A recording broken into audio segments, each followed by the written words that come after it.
now is Haga Shamali, former spokesperson for the U.S. mission to the United Nations and a former U.S. Treasury spokesperson, and Joel Rubin, former Deputy Assistant Secretary of State, now the President of Washington Strategy Group. Great to have both of you with us. Joel, let me begin with you. And this is something for a lot of us who cover the region, who have been there, who know the politics of Saudi Arabia, especially under this Crown Prince. The idea or the notion that the Crown Prince would not have known about an operation of this magnitude or an operation of this scale involving some very close individuals within his inner circle, according to Turkish authorities. What is your reaction to the notion that the Crown Prince really did not know anything about the killing of Jamal Khashoggi?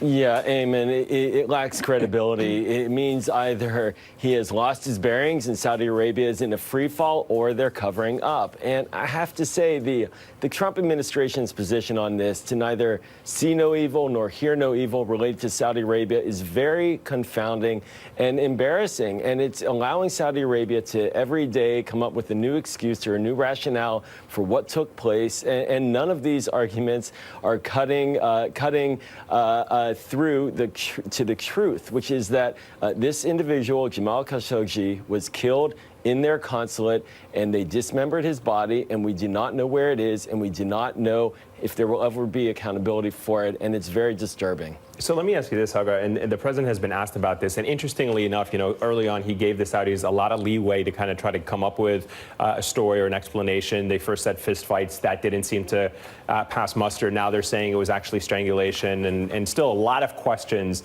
that have not been fully answered. But let me play you this soundbite from the president. He was obviously asked about the relationship. He said, obviously there's been deception and there's been lies, but he also called the Saudi Arabia an incredible ally. And here's what the Saudi foreign minister had to say about U.S.-Saudi relations. I believe that when the investigation is over and the facts are revealed and people know who was responsible and see those individuals being punished and see procedures put in place to prevent this from happening, that the relationship will weather this. What is the threshold, do you think, that the U.S. wants to see to be able to save face and come out and say, you know what, we are satisfied with the way Saudi Arabia has handled this investigation? You know, I don't know that we'll ever get to that threshold. I think the Trump administration they're thinking too much in their heads, right? They're thinking, we obviously need to come out and say something. And as Trump says, right, there have been deception and there are lies. But they're trying to save this space, right, to maintain the relationship, to reinforce the arms sales that we have, to stress the point that Saudi Arabia is an ally of ours. And what they don't seem to understand is that we are the United States. We can come out strong. We can respond forcefully to an act like this, something that's obviously outrageous, obviously something that happened in a sovereign country and something that we don't normally accept, and still save space to work with Saudi Arabia on various national security interests. There's precedent for this. We did this with Russia after they annexed Crimea and they were destabilizing eastern Ukraine.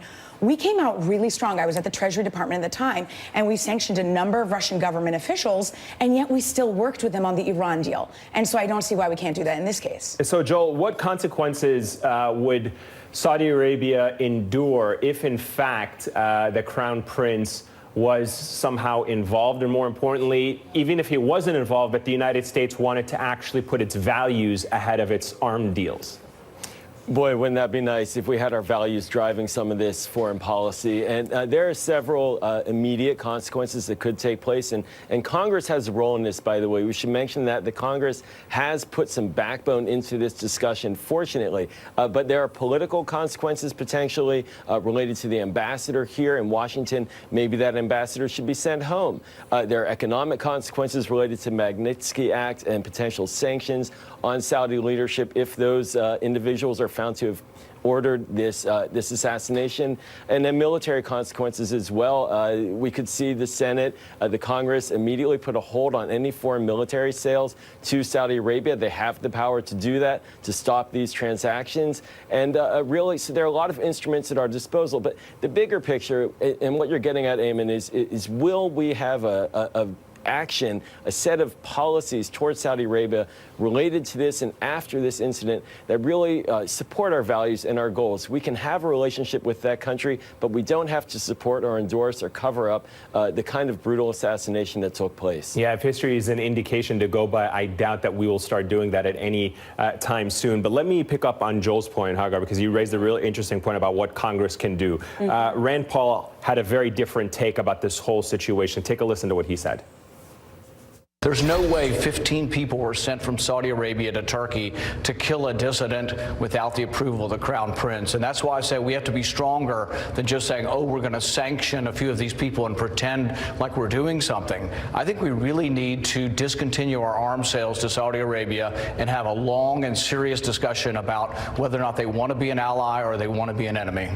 So we know that American politics is obviously very convoluted, but one of the most driving or strongest driving forces is money. We know Saudi Arabia buys weapons, the defense industry, big lobbyists in Washington, D.C. Right. It's easy to draw the money line between Saudi Arabia to members of Congress through the defense industry. But will Congress be willing to shelve those arms deals for a more principled moral position like the one that Rand Paul was advocating? I think it's highly possible. I mean, it took, don't forget that when that arms deal went through, it was very contentious at the time. It took years for it to happen. It wasn't something that was very easy. And even under the Obama administration, when there were any arms deals, it wasn't something that the Obama administration swallowed very well. So it's very possible that Congress reacts this way.